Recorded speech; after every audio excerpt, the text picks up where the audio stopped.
Well, there's a lot of focus right now on the books that are in school libraries across the country, including right here in Oklahoma. We're happy to welcome our friend Connie Cronley back to discuss some of the books that are being challenged right now. Hi. Thank you for joining us, Connie, as always. Happy to be here, talk about these hot books. Okay, so break down some of these books. Here's how I came upon these books. I read that our state superintendent of education, Ryan Walters, has been railing about books in the school libraries that are too much sex, too much race, too much pornography, obscene, and he held up these 3 books and said these are examples that ought to be banned. But then he told a reporter he hadn't actually read them himself, he just skimmed them. So I thought, well, I'm not going to read them. Right, I know, of course, you had to read them. I want to read them for myself. So what did you find out when you read some of them? And tell us the names of the books as well. These are 3 books, Lawn Boy, Gender Queer, and Stamped. That race. Okay, so I started with Lawn Boy, and I didn't read anything about these books before I read them. I just jumped in. Lawn Boy is a novel, an autobiographical novel about a young boy going into adulthood near Seattle, very poor, Mexican last name, single mother, living on the reservation. He's trying so hard to make a life for himself. One dead-end job after another. People disappointing him, cheating him.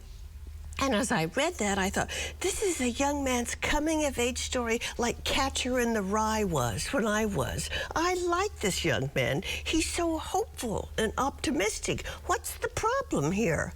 And then, as he grows into adulthood, he begins to question his sexual identity.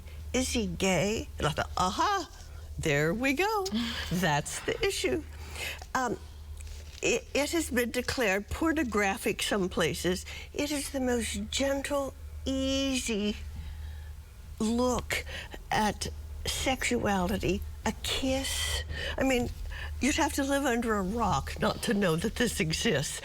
I loved it. I think it's a wonderful novel, just a story. Okay, you want to go to the next one? I went to Gender Queer. Okay. I had wanted to read this. It was good for me to read because it's a graphic novel, and I had a bias against those.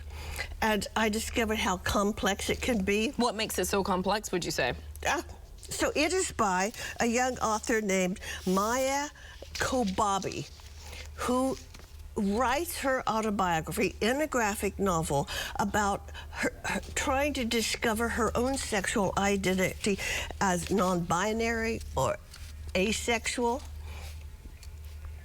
And it's fascinating. It's a whole world out there I didn't know about. She says, and she's quoting a neurophysicist in here, that some people are born on the sea, some in the mountains, but there's a whole world in between of sexuality. I thought, this is news to me, and I like this. We ought to read this book.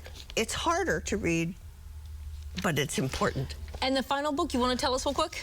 I haven't read it yet, so I'm not going to talk about it. Unlike the separate superintendent, I don't want to blame it or damn it or praise it until I've read it. It's about racist ideas in the United States, and the library tells me it's very popular with young people. Next month, we'll do that. Stamped. Racist ideas in America. Okay. Well, thank you so much, Connie, for joining us as always.